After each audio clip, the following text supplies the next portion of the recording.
se ha venido el día. Vamos a analizar nuestro comité de dirección. Seguimos con Juan Lago, con Javier Heredia Lotería. ¿Os ha tocado Heredia Lago? Sí, por eso hemos venido. Hemos decidido, venga, va. Podría ser venido a celebrarlo. Vamos a celebrarlo con a darnos envidia, yo qué sé, o a no contarlo, no contarlo, que muchas veces es mejor no contarlo. Yo no lo sé, Rubén, no lo he chequeado. Yo intuyo que no, mira. Porque no te ha llamado nadie. Nadie me ha llamado para decirme. Igual han huido. Igual han huido. Te vas a encontrar una casa vacía, haciendo eco sí, a la vuelta. Sí, vamos a ver, lo que yo doy son y una fotocopias. lata allí para cenar. Pero qué perris. Lo que yo doy son fotocopias y me quedo con los originales. Mira. O sea, tú controlas el flujo de la información, digámoslo así. No, yo lo que controlo es el flujo de dinero. Efectivamente. Javier Santaluz, economista investigador de Essex en Reino Unido. ¿Qué tal? Buenas tardes. ¿Qué tal, Rubén? Buenas tardes, ¿cómo estás? Si a Juan Lago le toca algo de lotería que todavía no lo sabe, ¿dónde lo tiene que invertir? ¿Qué hacemos con ese dinero de la lotería? ¿Qué es una buena opción para invertir ahora mismo? Pues si quieres empezamos por esto, por las cierto, opciones ¿te ha tocado a ti? No. Que va. No, en este... esto no es nunca... Habría molado, Hombre, hubiese estado bien decir, no, vengo aquí con el décimo del gordo, del segundo premio, o algo así, ¿no? Dónde lo voy a invertir. Yo vengo por aquí, os lo digo, mira, tomad. digo, lo veréis, pues no lo cataréis, ¿no? Te habrías hecho fotocopias. Claro, y te habrías hecho las copias, ¿no? Aquí hay mucho objeto romo con el que golpear una cabeza. Sí, ¿verdad? Sí, bastante. Pues vamos a ver, yo creo que hay dos cosas en esto, Rubén, si te parece empezamos por la parte de sobre todo, bueno, del dónde invertir o uno de los, o cómo, sobre todo, más que el dónde, sino cómo hacerlo, es decir, eso yo creo que es la parte importante, y luego la otra, permíteme, que es cuando hablemos de loterías. Loterías es un elemento importante dentro del Estado como sociedad estatal y tal. Vamos a explicar por qué no tiene impacto sobre el déficit, a pesar de que pueda recaudar más, a pesar de que pueda dar más premios, devoluciones de estas las series de los décimos que no se venden, etcétera. Pero empezando por el principio, vamos a ver, una de las yo creo que hay que hacer varias cuestiones iniciales, ¿no? Para decidir dónde invertir y cómo invertir. La primera es si a la persona que le ha tocado, por ejemplo, supongamos hay alguien, oyentes de Roquetas de Mar, que le ha tocado el gordo de la lotería de este año, supongamos que a estos oyentes que les ha tocado resulta que parten de un nivel de riqueza muy bajo. ¿Qué ocurre? Que al tocarte el décimo, esos millones que de golpe van a tu cuenta corriente genera un efecto de riqueza que es difícilmente gestionable.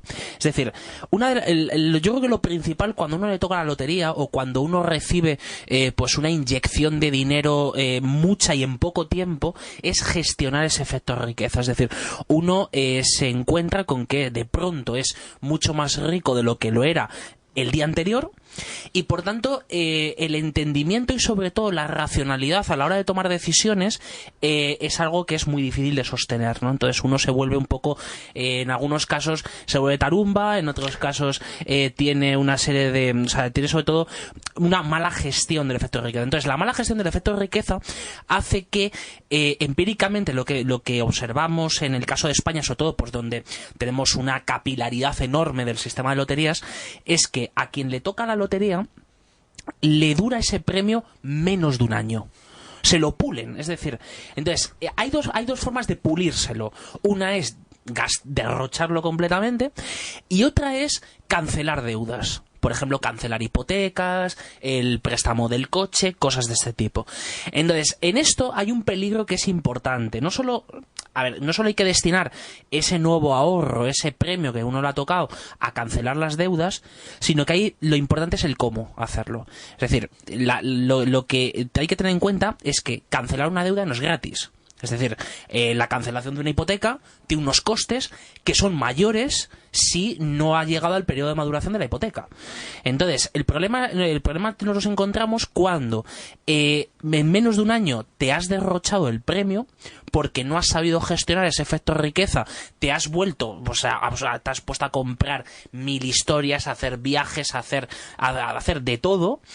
¿Y qué es lo que ocurre? Que como no has sabido gestionar el efecto de riqueza, te pules el dinero y por tanto ya no hay dónde invertir porque ya te lo has gastado. Entonces, ahora viene la segunda parte, que es el dónde. Entonces, dependiendo del perfil de la persona a la que le toca el premio, y particularmente si esa persona viene de un nivel muy bajo de riqueza, de que nunca ha tratado con un activo financiero más o menos normal, lo que sé, nunca ha invertido en bolsa, nunca ha invertido en renta fija, nunca ha invertido en un fondo de inversión, sino que son todavía gente pues que lo poco que tiene lo tiene en un depósito o simplemente en cuenta corriente, en esos casos entran otras variables, que es la edad de la persona, las cargas familiares, es decir, si esa persona pues tiene familia o no, el horizonte temporal, es decir, si esa persona está pensando en el presente, pues la inversión que tendrá que hacer de ese dinero tendrá que estar enfocada al corto plazo y no a largo plazo. Entonces, esas variables entran en juego para decidir dónde lo inviertes. Hay una mala guía siempre, que es, una de las, suele ser de las, cuando tenemos la llamada de los familiares para darte la enhorabuena de que has ganado el gordo, el segundo premio o cualquiera de los premios de la lotería. Pero es que la siguiente llamada que tienes es el director de la sucursal de tu banco para decirte, oye, espera, no hagas nada con el dinero, que lo vamos a repartir de tal forma, vamos a hacer tal. Cuidado con esto.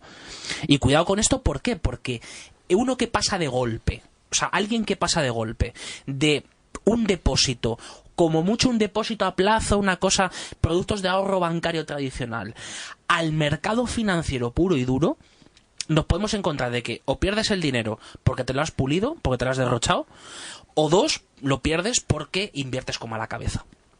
Esa es un poco la composición de las piezas, ¿no? Entonces yo creo que ¿Qué es lo que más nos sí. puede dar ahora mismo? Más rentabilidad nos puede dar ahora mismo, dependiendo un poco también el riesgo, eso que se dice siempre, ¿no? ¿Cuánto Sí. estás dispuesto a perder? Claro, vamos a ver, ¿cuánto está en este momento? O sea, cualquier inversión medianamente sofisticada que se pueda hacer ahora mismo, lo que estamos sometidos es a una enorme volatilidad. Entonces, si la persona es de estas típicas que se pasa el día, bueno, antes era el teletexto, ahora con internet o con tal, mira, oye, es que la bolsa hoy ha caído un 3%, es que a lo mejor mañana no, es que ha caído un 4%. Entonces, si son gente demasiado obsesiva con los datos del día a día, mal vamos. Entonces, retírese de ahí, es decir, si usted va a estar incómodo diciendo, ¿qué pasa con mi dinero?, pues prefiera usted otra alternativa que le dé menos rentabilidad. Y entonces, en ese sentido, ¿qué es lo que tienes en este momento? ¿Dónde estaría esa alternativa? En este momento jugamos con dos cosas. Una, con bonos a largo plazo. Es decir, hay que jugar la subida de tipos de interés. Entonces, la mejor forma, y la que antes era una estrategia hace un año prácticamente suicida, ahora ya lo de suicida ya ha ido ya un poco ya a lo temerario, y de lo temerario ya va a lo valiente, ¿no? Ya vamos yendo a grados inferiores de la escala, que es deuda a largo plazo. Y si además está en diferente divisa, mejor. Es decir, de invertir en dólares en este momento, por ejemplo, un bono del Tesoro americano a 30 años, en este momento, con el recorrido de subida de los tipos de interés, es una apuesta importante. Pero claro, hay que saber cuáles son esos dos componentes. ¿Cuáles son los dos componentes? Por un lado, cuál puede ser la evolución del precio y cuál es la evolución del cupón. Entonces, tú partes de un nivel, de un cupón bajo, es decir, porque ha habido una caída muy importante de los tipos de interés en las emisiones de los bonos. Sin embargo, cuentas con el otro efecto, con el efecto precio, es decir, cuentas con que si no lo mantienes a vencimiento, es decir, no suele ser habitual que una persona que compra un bono a 10 años o un bono a 20 o a 30 lo mantiene hasta vencimiento, o sea, salvo que sea un fondo de pensiones muy, muy, muy específico, algo de estas características, ¿no? Entonces, ahora mismo, jugar es la subida de los tipos de interés a través de la renta fija es una jugada que es arriesgada, pues obviamente es arriesgada, pero es que lo es incluso menos que, por ejemplo, hacer una cartera de bolsa europea en este momento. O sea, ahora mismo alguien me pide que haga una cartera de bolsa europea y yo, sinceramente, no sé por dónde entrar. Es decir, no sé dónde, porque se me han descolocado todos los esquemas. ¿Por qué? Porque, al fin y al cabo, España, en una cartera en bolsa española, tienes a 5 valores que te van a jugar en contra en los próximos meses sí o sí. Es decir, Santander, BBVA, Telefónica, Repsol y Iberdrola. Todos ellos. Riesgo bancario, riesgo político después del resultado de las elecciones en España. El riesgo LATAM. Brasil particularmente, es decir, ahí están todos.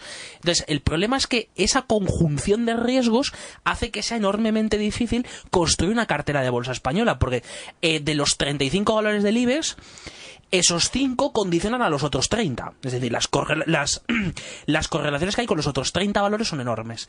Entonces, uno dice, bueno, vamos a meter técnicas reunidas, Gamesa, Amadeus, IAG, algo por... Vamos a jugar un poco el tema del petróleo con técnicas, decir, bueno, pues vamos a jugarlo ahí un poco. El renovables, como bien comentaba Javier en la anterior hora, que era la apuesta por la ecología, por el cambio climático, por todo esto. Es decir, en este momento hacer una cartera de bolsa española riesgo, ¿no? es algo sobre todo con riesgo alto, pero con mucha volatilidad. No confundamos esos dos conceptos. Es decir, una cosa es el riesgo que tiene esa cartera y que tienen esas inversiones, y otra cosa es la volatilidad. Entonces, la volatilidad la vamos a tener muy controlada en estos tiempos, porque primero, no sabemos lo que va a pasar en España. 2, entran en vigor normas regulatorias enormemente importantes para el sistema bancario y para el asegurador a partir del 1 de enero. Entonces, luego a eso sumamos el petróleo, a eso sumamos el BCE, que no sabemos qué va a hacer, si va a seguir por el mismo camino o va a cambiar de rumbo en alguna historia. Es decir, el problema es que de todo lo que hay, descartas renta variable. Descartas renta variable para ese tipo de perfiles. Descartas, bueno, ya divisas y commodities, ya ahí quien opera es un profesional. O sea, ya pedirle a alguien que parte con 1.000 euros en el banco y que se encuentra con 3 millones de golpe que se metan divisas, eso es un auténtico suicidio. Entonces, descartando todo eso, ¿qué te queda?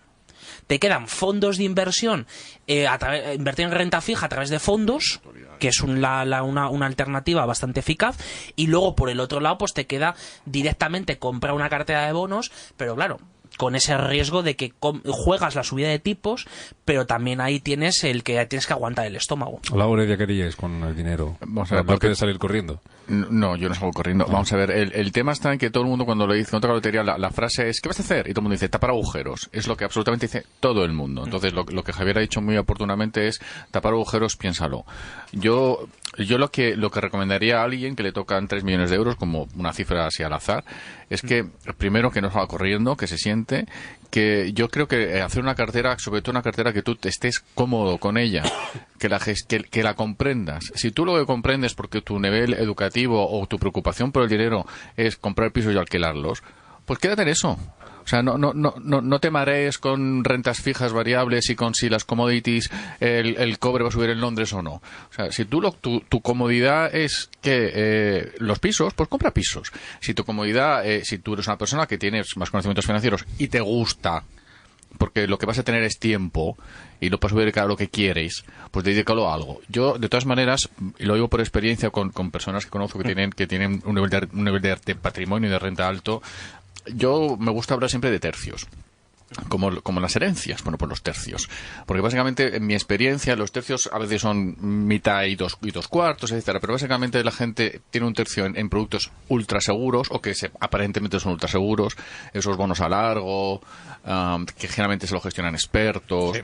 O sea, cosa muy, muy segura. Luego, otro tercio a medio riesgo. Por ejemplo, la propiedad, que todo el mundo piensa que la propiedad es segura. Bueno, la propiedad segura ya hemos visto a base de burbujas que explotan, que la propiedad es segura hasta X. Pero bueno, es ese riesgo medio, porque es verdad que un piso siempre valdrá algo. Los activos, el problema es hacerlo líquidos. Pero si tu problema no te vas a embarcar a un nivel de renta o de nivel de gasto que necesites mucho líquido, que es yo creo que por eso la gente pierde el dinero, porque más que nada no sabe gestionar sus ingresos y sus gastos, porque sus gastos suben muchísimo en cosas que quizá no deban. Y luego un tercio es un poco la locura. O sea, eso es lo que hace la gente que conozco dinero. Es el riesgo alto. Que el riesgo alto puede ser hacer el sueño de tu vida de poner tu propia empresa en algo que de verdad te gusta. Porque es que yo siempre he querido tener una empresa de dibujos animados. Pues haz una empresa de dibujos animados y si te sale mal, pues chico, pues siempre puedes volver a alquilar pisos. Pero es un poco lo que mi consejo amigable a alguien que le han tocado 3 millones de euros. Bueno, y que me llame, que le voy a querer mucho. Juan, ¿qué harías tú? Yo con 3 millones de euros. Bueno, con el dinero de la lotería o con lo que fuera. No, bueno, yo con 3 millones de euros lo dividiría. Vamos, si yo tengo plan para 3 millones de euros. Yo dividiría un. Señor, como decía, que él dame la oportunidad de demostrar que el dinero de la lotería no me va a cambiar la vida, ¿no?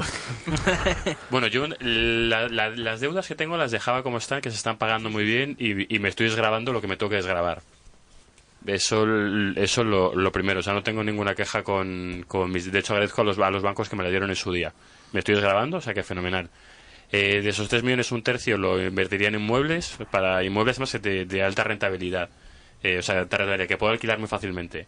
Y que luego además sean fáciles de vender. O sea, serían pues inmuebles, apartamentos de una habitación, seguramente en Chamberí, Salamanca, es decir, tengo bastante localizado más dónde sería. Luego, otro tercio lo invertiría en materias primas relativamente poco volátiles, es decir, oro, plata, diamantes y quizá algo más, pero entre esas 3 sería el 80% de ese tercio.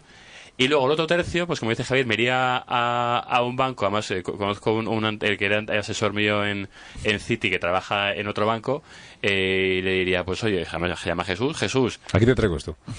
Hazme la multiplicación de los paneles y los PCs. ¿Qué se puede hacer con esto? Que es lo que les pedimos, además. Oye, permitidme que enseguida vamos a hablar de los... Ya hemos hecho balance de 2015, aunque Javier nos tiene que contar luego su noticia económica empresarial que ya tiene seleccionada. Nos cuenta José Antonio también lo que han dicho los oyentes y hablamos de los riesgos que tiene la economía para el año que viene, pero dejarme que saludemos 8:22 de la tarde, presidente de Cepime, Antonio Garamendi. ¿Qué tal? Buenas tardes, presidente. Muy buenas tardes, Rubén. Bueno, feliz Navidad y todas esas cosas, por si se me olvida al final. Desearle feliz Navidad y feliz año, ¿eh? Bueno. Igualmente. ¿Qué balance hacen las pymes, señor Garamendi, de 2015? ¿Qué balance hacemos de las pymes? Bueno, yo creo que empezamos un año más complicado, hemos acabado el año desde el punto de vista económico bastante mejor. Bueno, pues el año pasado el crecimiento de la economía no llegó a la 9,5. Este año vamos a llegar al casi 3,3. Yo creo que en sentido muy bien, muy bien. Lo que pasa es que el viento nos soplaba muy a favor y en estos momentos pues parece que el viento está tornando y no sabemos bien por dónde va. Y lo que es muy importante para cualquier navegante es saber si tienes que ceñir, si tienes que ir de popa o tienes que ir de aleta. Por tanto, estamos a la espera de a ver qué pasa tras lo ocurrido el domingo, claro. ¿Ese es el mayor riesgo que tenemos ahora mismo para el año que viene, señor Garamendi, la inestabilidad política? Desde luego, yo lo tengo clarísimo. Es decir, yo creo que si algo es necesario en estos momentos en España es la estabilidad, que es la base fundamental para que cualquier persona, para que una empresa funcione, para que los inversores inviertan, para que todo el mundo estemos a gusto trabajando en el día a día, ¿no? La única solución a esa inestabilidad ahora mismo pasa por un pacto PP-PSOE. No lo sé. Yo creo que hay muchas posibilidades. Es decir, puede ser esa, puede ser un pacto PP-PSOE Ciudadanos, puede ser un gobierno en minoría, pero con una abstención de los otros dos partidos a la hora de la investidura. Yo creo que hay una cosa buena y es que los presupuestos están aprobados para el año que viene. También eso significa que incluso podría haber una prórroga para el siguiente. Por tanto, desde el punto de vista de esa estabilidad se podría dar. Yo creo que los españoles, si se hace una reflexión un poco más tranquila después de lo ocurrido el domingo, han votado centralidad y han votado moderación, y lo que han votado sobre todo es diálogo, y eso está en manos de los partidos políticos, de los responsables públicos políticos, de hablar y llegar a acuerdos. Es decir, nosotros este año, cuando me hablabas de qué tal ha sido el año, nosotros este año los sindicatos, los empresarios, nos hemos sentado en la mesa, hemos estado mucho tiempo hablando, pero hemos llegado a hacer el ANC, el acuerdo de negociación colectiva. Bueno, pues yo creo que ahora les toca a la clase política sentarse y darnos una solución al país, porque lo que sí creo que sería muy mala noticia es que se tuvieran que repetir las elecciones.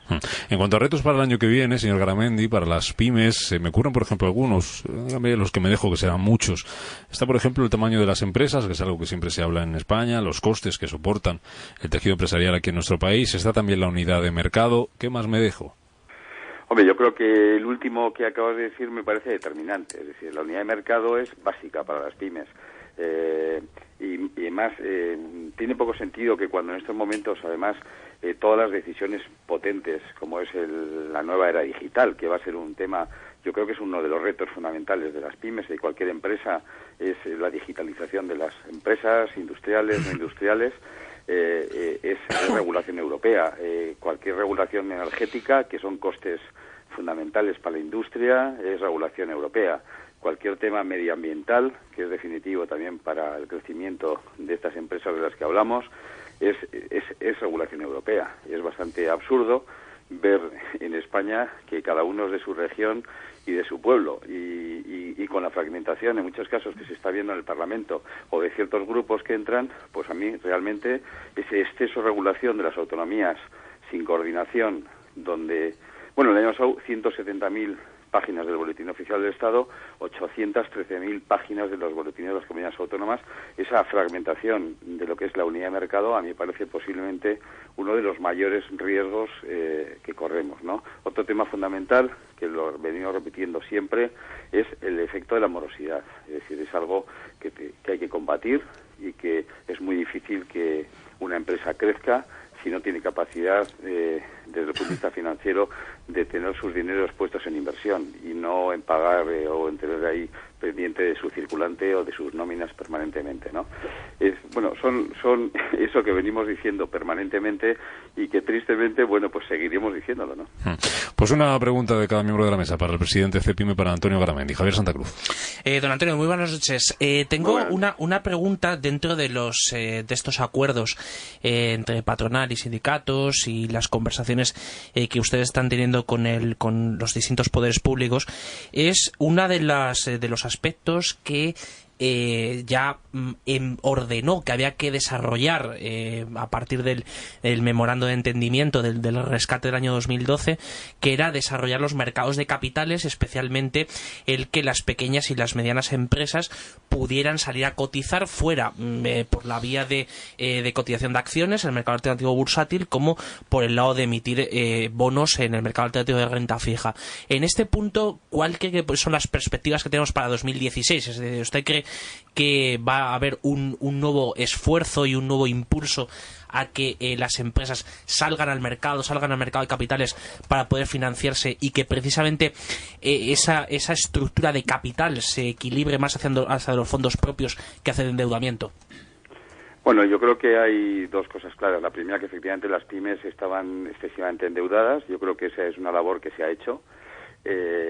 Vamos a decirlo, esa reducción, ¿no?, del endeudamiento, del apalancamiento, y sí es verdad que una de las fórmulas sería efectivamente la que acabas de comentar. De hecho, CEPIME estamos en un proyecto con la Bolsa de Londres y con la Bolsa de Milán, donde intentamos que del orden de 10 empresas anualmente, normalmente más que pequeñas empresas son medianas empresas.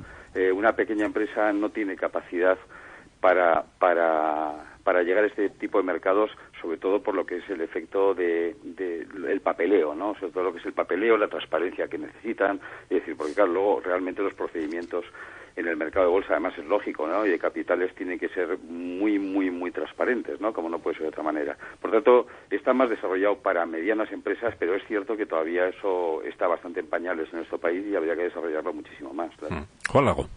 Buenas noches, señor Garamendi. Buenas noches. Tengo más que una pregunta, sería una reflexión respecto a lo que he comentado referente a las elecciones del pasado domingo. Estoy totalmente de acuerdo con usted en que lo que necesita el país es estabilidad. También personalmente creo que faltan algunas reformas por hacer. Pero bueno, eso es una opinión personal mía. No sé qué le parece a usted. Yo la sensación que tuve con los resultados de las elecciones fue que o bien había un gran pacto entre los tres partidos que usted comentaba, Partido Popular, Partido Socialista y Ciudadanos, o si no el PP tendría que gobernar en una minoría muy minoritaria, lo cual además generaría que lo más probable es que la próxima legislatura, bueno, si llegamos a 3 años sería ya espectacular. Yo creo personalmente que llegamos a 18 meses sería lo más normal, y a mí personalmente lo que me preocupa es si vamos a ser capaces de generar como país la confianza que necesitamos para volver a traer inversión y que esa inversión acabe llegando a nuestras pymes, ¿no? O sea, si había consumo, si había fondos que están invirtiendo o lo que fuere. No sé cuál es su opinión al respecto, porque yo tengo la sensación de que hay buena parte de los planes que había para 2016 que no es que se hayan paralizado, pero sí que están como medio en cuarentena hasta después del turrón a ver lo que ocurre, y yo ahora mismo ya ni siquiera me preocupa la siguiente legislatura, sino los siguientes 18 meses. No sé cuál es su opinión al respecto. Bueno, está claro que a nosotros los empresarios nos toca jugar con el campo de juego que nos toca. Lo que es importante es que nos digan, como decía antes me refería al mar, pero me refería al fútbol, ¿no? Pues si el campo está mojado, o hay nieve, o hace sol, pues sales con las botas diferentes de juego, ¿no? Pero bueno, es cierto. Yo creo que realmente hay formas de llegar a acuerdos. Es decir, es que no tiene por qué ser un pacto de gobierno. Es que puede haber acuerdos sobre los grandes temas, los temas realmente importantes. Yo creo que es una legislatura donde se van a hablar de muchas cosas muy serias. Está el tema de Cataluña, hay temas gordos por delante. Hay temas que se han comentado antes de esas elecciones, que la gente quiere llevar un cambio en la Constitución, qué temas son los que se quieren cambiar, qué temas no se pueden cambiar. Por tanto, hay un planteamiento político, de diálogo político importantísimo, ¿no? Yo creo que ese acuerdo que yo comento no tiene por qué ser un acuerdo de gobierno, puede ser un acuerdo de máximos donde se permita gobernar. Bueno, pues si en estos momentos tenemos un plazo de 3 años, pues bienvenido sea. Lo que sería triste es que sea de 2 meses, claro. Venga, la última, Javier Heredia. Hola, buenas noches y feliz Navidad. Feliz Navidad. Sin querer abusar de sus habilidades de vidente, me gustaría saber si cree que va a fluir el crédito bancario en mayor medida a las pymes. Pues la verdad es que como no soy vidente, no lo sé. Yo creo que está fluyendo, ¿no? Está fluyendo más. Esos son los datos que vemos. El problema que vemos, el mayor problema que nosotros estamos viendo ahora sigue siendo el efecto de la morosidad. No solo de perdón, de las administraciones públicas, sino de la gran empresa con respecto a la pequeña, es decir, el famoso tema de cuanto más chico, peor, ¿no? Y eso sí que es un problema serio en España, que es que alguien debe algo y parece que aquí no pasa nada. Y es que, en cierta medida, eso habría que reformarlo radicalmente. Y las leyes están para cumplirse, hay una ley, pero realmente no se cumple. Pues desearle de nuevo feliz Navidad y que les vaya muy bien a las pymes en el año 2016. Lo contaremos aquí en Pulso Empresarial. Seguiremos recorriendo España de la mano de Cepyme con nuestro Somos Pyme para ir corroborando todo esto que nos ha contado su presidente esta tarde y ver qué les preocupa. Don Antonio Garamendi, que pase felices fiestas. Gracias, Rubén. Ya sabes, esto siempre con el Pulso Empresarial. Así vamos. iremos y seguiremos. A ver si empieza a latir. A ver si empieza a latir con fuerza, de verdad. Gracias, señor Garamendi. Gracias. Bueno, pues enseguida hablamos de riesgos económicos 2016 con Javier Heredia, con Javier Santa Cruz, con Juan Lago. Terminamos el comité de dirección aquí de este 22 de diciembre en el que no nos ha tocado la lotería, pero por lo menos estamos merendando.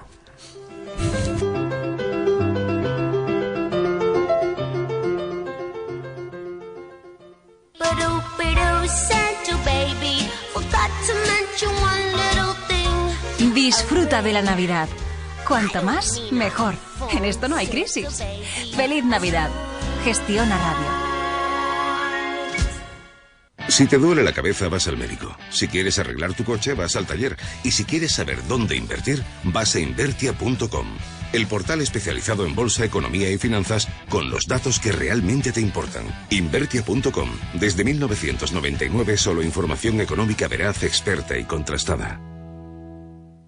Accede con ibroker.es a una amplia gama de futuros, opciones, CFDs, forex y sistemas automáticos de trading, con comisiones profesionales, plataformas sencillas y fáciles de usar y herramientas gráficas avanzadas totalmente gratuitas. Entra ya en ibroker.es y descubre lo que solo un broker español especialista en derivados puede ofrecerte. iBroker, reinventando el trading. Los mercados en tiempo real. 3 horas de radio en las que nos asomamos a la apertura de Wall Street. Tenemos tono positivo generalizado en las plazas del viejo continente. Y en el que analizamos el cierre de las bolsas europeas. Londres, aquí vemos los avances más discretos. Tiempo real con Rocío Arbiza. De lunes a viernes, de 3 a 6 de la tarde. Gestiona Radio. Somos como tú.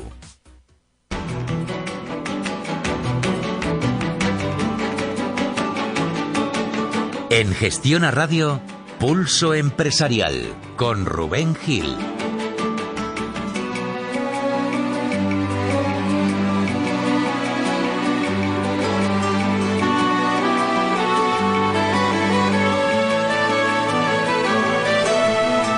Minutos para que sean las 9, para que sean las 8 en Canarias, recta final de este comité de dirección. Juan Lago, mirando al futuro, cada aparte veo que lees atentamente, y los oyentes también les invito a que lo hagan, esos retos 2016 de la revista Capital. Para ti, ¿cuál es el mayor riesgo al que se enfrenta la economía el año que viene? La economía española, Brasil. Habrá que ver qué ocurre. Bueno, ya está pasando bastante regular. Habrá que ver qué pasa después del verano, que yo creo que será la catástrofe total. Y vamos, yo de los cines negros de Saxo Bank, lo hablábamos el otro día. Habrá que ver cómo afecta a las inversiones que tienen nuestras empresas ahí. Yo creo que lo peor para Brasil está, lo digo, vamos, que no lo digo en plan de broma. O sea, lo peor para Brasil, yo me temo está por llegar. Yo de hecho espero que China siga aguantando, aunque sea muy malamente, pero que siga aguantando, liberalicen o no liberalicen las monedas que tienen. Espero que siga aguantando para que Brasil, dentro de lo que cabe, sea capaz de seguir exportando materias primas a China, que básicamente es en lo que se basa su economía. Porque tenemos, sobre todo bancos, pero tenemos también empresas energéticas y no energéticas. También hay manufactureras y retailers que están muy metidos en Brasil, porque bueno, al fin y al cabo hablan brasileiro, que es una especie de portugués adecuado a esa zona del mundo, que bueno, nos resulta relativamente, no voy a decir sencillo, porque entrar en Brasil es muy difícil, pero bueno, las empresas, el problema es que una vez entrar en Brasil ya es muy complicado. Claro, una vez estás implantado, irte tiene muchos riesgos. Para mí el principal riesgo que tiene la economía española y nuestras empresas, sobre todo las grandes, es Brasil. ¿Para ti, Javier Santa Cruz? Pues yo a Brasil le sumo dos cosas más. Le sumo el Banco Central Europeo y Turquía. ¿El Banco Central Europeo como riesgo? Y Turquía. ¿Por qué? Mira, después de la subida de tipos de la Reserva Federal, la situación del BCE es una situación de alguien que ha venido pues muy atrasado en el tiempo, es decir, que y quiere seguir el guión que siguió la Reserva Federal, pero claro, con 7 años de retraso, ¿no? Entonces, cuando uno llega con ese retraso, con tal decalaje temporal, el problema que tiene es que, por un lado, lo que se está generando es un recalentamiento de la economía por algunos lugares de Europa, y por otros no hay forma de que tire, ¿no? Entonces a eso se le añade pues otros riesgos y otros, sobre todo por la parte institucional, ¿no? Entonces el BCE en ese sentido pues puede ser un problema para Europa, es decir, realmente más que la solución, después de que pues quiera crear de forma artificial, porque no existe un mercado, un mercado de capitales que más o ese 70-30 que tenemos en Europa, intentar darle la vuelta, es decir, darle la vuelta pero de forma artificial, es decir, el BCE lo que va a hacer, por eso tampoco ha aumentado la cantidad de bonos comprados en el QE, porque es que si lo aumenta más se queda con todos, es decir, se queda con todos los bonos. Sería el BCE sería, claro, en bucle todo, absolutamente todo, es decir, el BCE sería monopolista de oferta y monologista de demanda. O sea, que se compraría a sí mismo. Claro. Pero es que hay gente que... No, pero es que hay gente que esto lo ha pedido. Sí. Mira, el mercado sin ir más lejos. O sea, el mercado sin ir más lejos con diciendo, no, vamos a con la reacción que tuvo, ¿no? El balance del BCE lo vamos a... para que toda la deuda sea asumida por el balance del BCE. ¿Usted sabe lo que está diciendo con eso? Es decir, el problema es que el mercado se va a llamar, va a ser Frankfurt, va a ser un edificio, allí en Frankfurt va a ser el mercado. El de renta fija, poco más ya, el de renta variable también. Mercado interbancario no existe, es el BCE. El mercado monetario tampoco, todo es el BCE. Pues para mí es un problema bastante importante.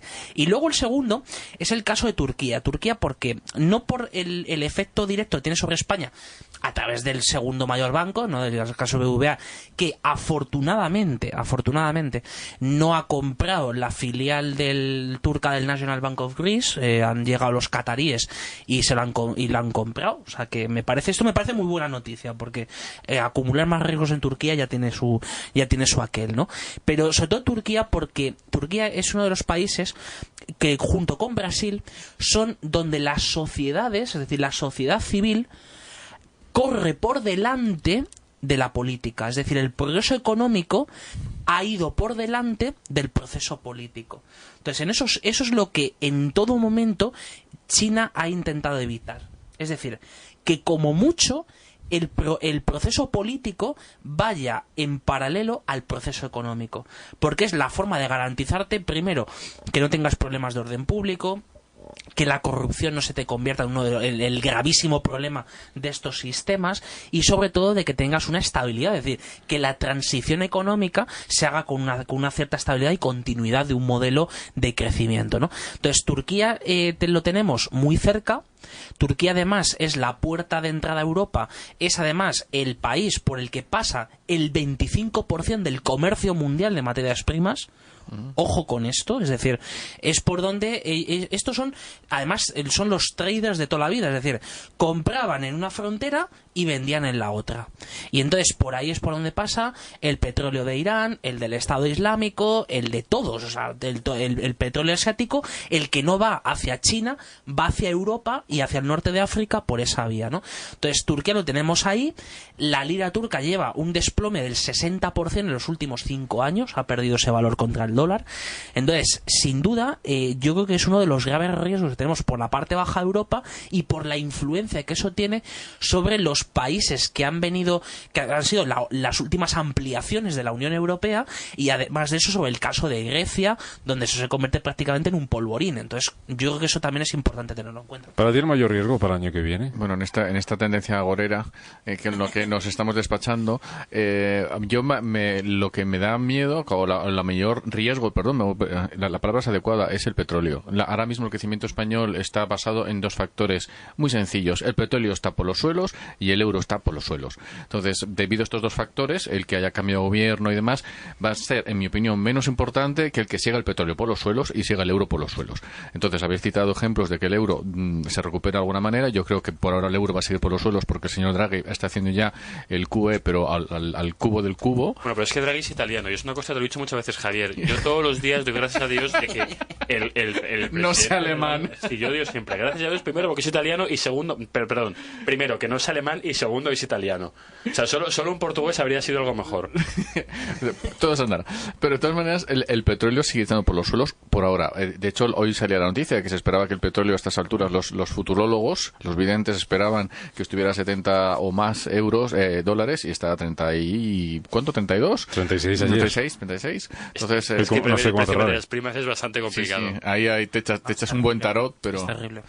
Y sobre todo también por el tema que traía Javier de Turquía, en el sentido de que si el petróleo sigue por los suelos, se están creando tensiones geopolíticas que nos afectan, o sea, Rusia.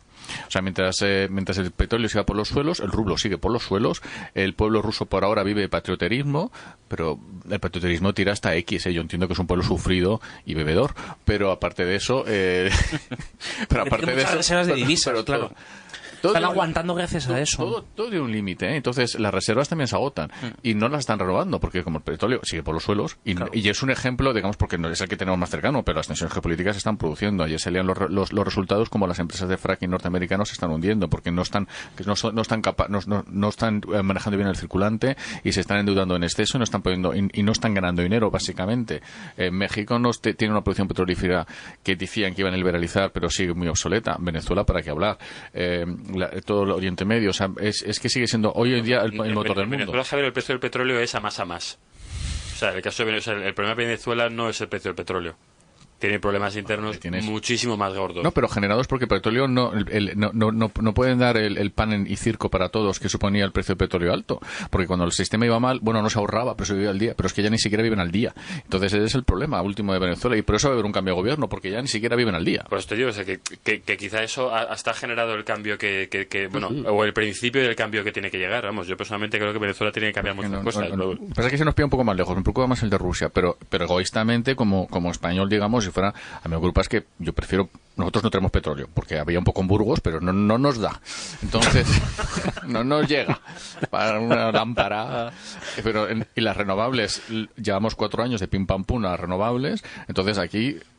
somos completamente fósil dependientes. Hoy está el Supremo diciendo que puede ser inconstitucional Sí, yo creo que desde luego el artículo 93 del principio de la retroactividad no favorable, que yo creo que vulnera descaradamente todas las medidas legales que ha tomado el gobierno porque ha creado una retroactividad no favorable a un sector clarísimo de la economía. No me extrañaría que hubiera una sentencia en ese sentido, pero volvemos, es que no queremos que en el tema político, pero veremos un nuevo gobierno que entre el listado de cosas que tiene que hacer, que son una harta, tienen también las renovables. ¿China os preocupa? Regulín. Sí, a mí me preocupa porque me puede afectar a Brasil. Es que, a ver, la única manera de que Brasil no se pegue un castañazo enorme es que China, aunque sea más o menos, aguante. Porque es que el crecimiento...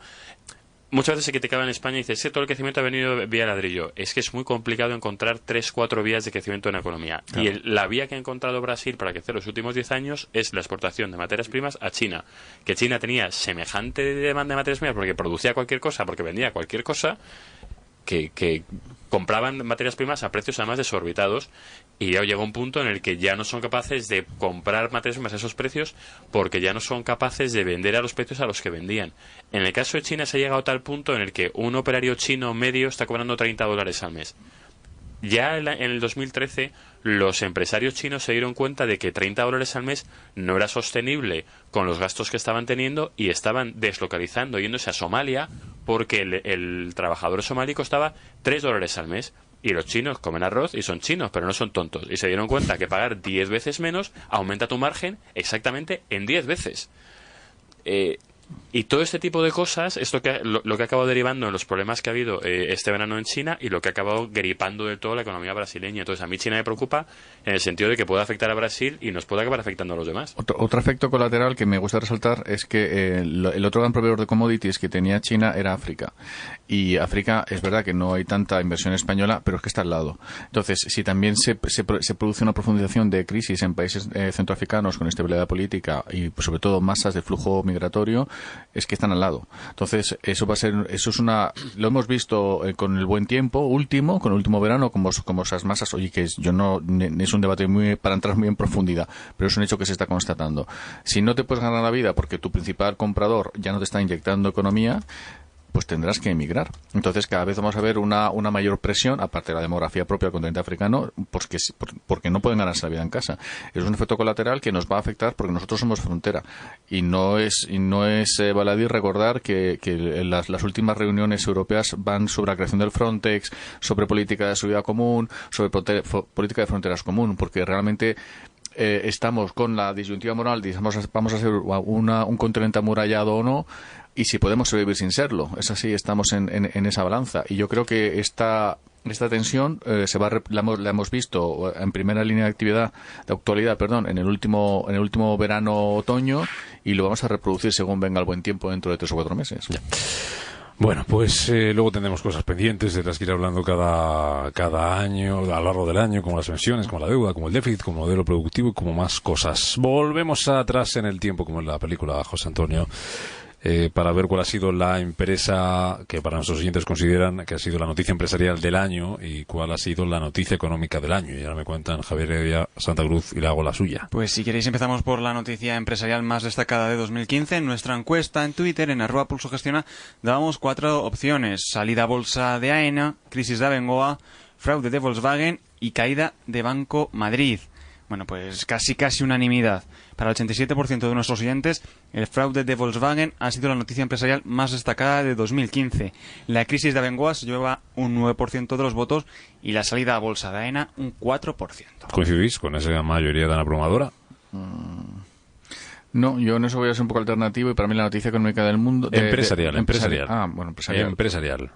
Sí, entonces sí coincidiría con la encuesta. Pero económica no, porque traigo a colación el COP21, que yo creo que no lo habrá votado absolutamente nadie, pero yo creo que lo que nos va a cambiar la vida. Tampoco lo damos como opción. Pues entonces no, es difícil que lo votaran. Pero yo creo que es de todos los turning points que vamos a tener, que hemos tenido este año, quizás el tiempo me lo probará o me lo desdecirá. Quizás sea el más relevante ha sido la COP21. En cuanto a empresarial, si coincides, Lago, con Volkswagen. Sí. Para ti también ha sido la noticia empresarial del año. Sí, sobre todo ha sido una sorpresa desagradable. Además, yo te comenté que soy accionista de Volkswagen, me pegué un buen castañazo, y bueno, estoy a la espera de que los señores de Porsche tengan a bien pues no lo sé, de alguna manera. Sí, un Porsche Cayenne estaría bien, yo me dejaría trucado, ¿no? Sí. Por cierto, hablando de empresas y de bancos, tienes un mensaje, creo, Juan Lago, de un oyente. Sí, Javier Noblejas, cuando estábamos haciendo el repaso 2015 las noticias, y contesta Javier Noblejas: Juan Lago, que tanto le gustan los bancos, podría haber criticado al señor Botín en vida cuando su banco estaba como estaba. Bueno, pues como ya no está en vida, está en muerte. Sí, está en la luz con Caroline. ¿Quién es Caroline? La de Poltergeist.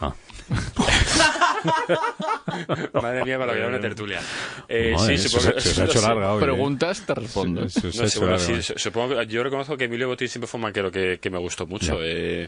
Vamos, no sé, no tuve mayores quejas. Hubo cosas que las hizo mejor que otras, pero bueno, no sé. Yo en general tengo una buena sensación con Emilio Botín, pero vamos, sí. Hizo cosas mejorables, como todos. Yo creo que una de las mejores noticias del año empresarial del año fue la ampliación de capital del Banco Santander. fue el reconocer que no cumplía los mínimos regulatorios y además hacer ese esfuerzo de salir al mercado. Pues eso yo creo que Botín Padre nunca lo hubiera hecho. Es decir, reconocer ante la competencia que Santander no cumplía los mínimos regulatorios de capital, que además tiene una situación bastante deteriorada. Santander Padre hizo varias ampliaciones. Santander Padre, Botín Padre. Sí, pero las hizo... Botín Padre. Botín Padre. Hizo varias ampliaciones, pero el problema estaba en que en los 2 años anteriores la situación de capital se iba deteriorando de una forma además muy fuerte, conforme además el consejero delegado negaba esa situación. Es decir, desde el banco se negaba la situación. Entonces, el problema es que el pasar de ahí, para mí la noticia de toda la banca española y prácticamente de la empresa, es la ampliación de capital de Santander, es llegar y reconocer la situación, la realidad, y decir, bueno, pues no pasa nada, recortamos el dividendo, lo que hacemos es, además ahora el dividendo se va a dar casi en su totalidad en efectivo, que eso es algo importante. Es decir, llegó el nuevo consejero delegado y dijo, vamos a ver, es que el dividendo no podemos engañar al accionista diciéndole que le pagamos con papeles, no, hay que pagarles con dinero y punto. ¿Y la económica? La noticia económica del año, José Antonio. Más diversidad, no ha habido tanta unanimidad como la anterior encuesta. Dábamos 3 opciones: subida de tipos en Estados Unidos, se lleva el 33% de los votos; la caída del petróleo, 42%, la opción mayoritaria; y el desplome de China se queda con el 25% de los votos. ¿Para vosotros cuál ha sido la noticia económica del año? La COP21, yo te lo acabo de comentar. Año que viene la daremos como opción. Este nace. Sí. Para vosotros. Hombre, para mí la subida de tipos que ha hecho la Reserva Federal es un cambio... Es un cambio fortísimo. Yo creo que yo creo que Draghi no acabo de pillarlo tampoco, y eso que yo soy un fan de Draghi absoluto, acabo de pillarlo. Pero es un cambio de tendencia muy muy muy fuerte, y sobre todo es que la Reserva Federal está diciendo: tenemos confianza en el crecimiento de nuestra economía, y cuando una economía crece no puede seguir dando la alfalfa, sino tenerla con cierto control, y sobre todo no podemos estar castigando al ahorrador de esta manera, que esto estoy seguro que a ING le encantará, porque gracias a ING sabemos que está el ahorrador y el no ahorrador. Así que estoy seguro que están encantados con sus posiciones en Estados Unidos. Para ti, Javier Santa Cruz. Pues para mí, a diferencia de una de las respuestas de la encuesta, para mí ha sido China. Pero yo interpreto, y bueno, lo hemos explicado en bastantes ocasiones, China desde una clave que yo creo que es un poco más digamos, apegada a su realidad, ¿no? Que es 2015 es el año del despegue del nuevo modelo económico chino. Es decir, es el año en el cual la modificación absolutamente extraordinaria no solo ya de sus estructuras productivas, sino sobre todo de su imagen al exterior. Es decir, el que el yuan ya forme parte de la cesta de divisas del FMI para el cálculo de derechos especiales de giro como activo de reserva de los bancos centrales. Este es un cambio absolutamente radical. Es decir, es un cambio... ¿Y no te da mucho miedo, Javier? No, pero fíjate, a mí me parece... es un cambio absolutamente radical, porque es la última barrera del sistema de Bretton Woods. Es decir, al sistema de Bretton Woods le hemos dado ya la muerte definitiva en este año. Es decir, 2015 es el año en el que ya Bretton Woods se acabó. Porque el primero fue el declarar la inconvertibilidad del dólar en oro, y una de las cosas que es equivalente a eso es que países que nunca iban a participar del consenso ya lo están, y el caso de China. Ese erudito que han oído era Javier Heredia, que no estaba muy de acuerdo, pero eso lo contamos Heredia el año que viene. ¿Alguna cosa de última, José Antonio, destacable para ser 22 de diciembre? Sí, que saltan en las portadas. Por ejemplo, en expansión.com, AENA propone congelar las tasas aéreas entre 2017 y 2021. Y también una noticia que hemos conocido, que BBVA repartirá su dividendo a partir del 12 de enero. Esa está bien para Juan Lago, que lo va a curar ahí. Estará a la vuelta de Reyes deseando cobrar. Es algo tan hermoso, me encanta. Sí, verdad, tan bello. Oye, una maldad. Venga, ¿Las tasas aeroportuarias de AENA suben en el 2016? Porque he hablado del 2017. Creo que estaban congeladas también hasta entonces. Congela. Creo que siguen congeladas. Oye, va a ser el primer año, yo creo que este va a ser el primer año de buenas noticias del día 1 de enero, porque siempre los 1 de enero... Toca madera, bonito. No digo nada, Plantea mantenerlas al mismo nivel que en 2016, año en que bajarán un 1,9%. Fíjate, 1,9%. Fíjate, está que lo tira, señor Vargas. Adiós, José Antonio, feliz Navidad, esas cosas. Feliz año. Hasta el año que viene. Nos vamos, un momento de despedir, de felicitar, desear una feliz Navidad, feliz año. Javier Santa Cruz, Juan Lago, Javier Heredia, que os vaya muy bien, y hablamos el año que viene. Felices Pascuas. Feliz Navidad también al resto de Reyes. colaboradores, a las emisoras, a los oyentes, al equipo, con Judith García, con Vega Alonso, con Fernando de la Fuente y el relevo que toma ya Arturo Quedado con el cierre. Que sea un año 2016 feliz desde el punto de vista económico, feliz desde el punto de vista de las inversiones. Que lo pasen bien estos días y que sean felices.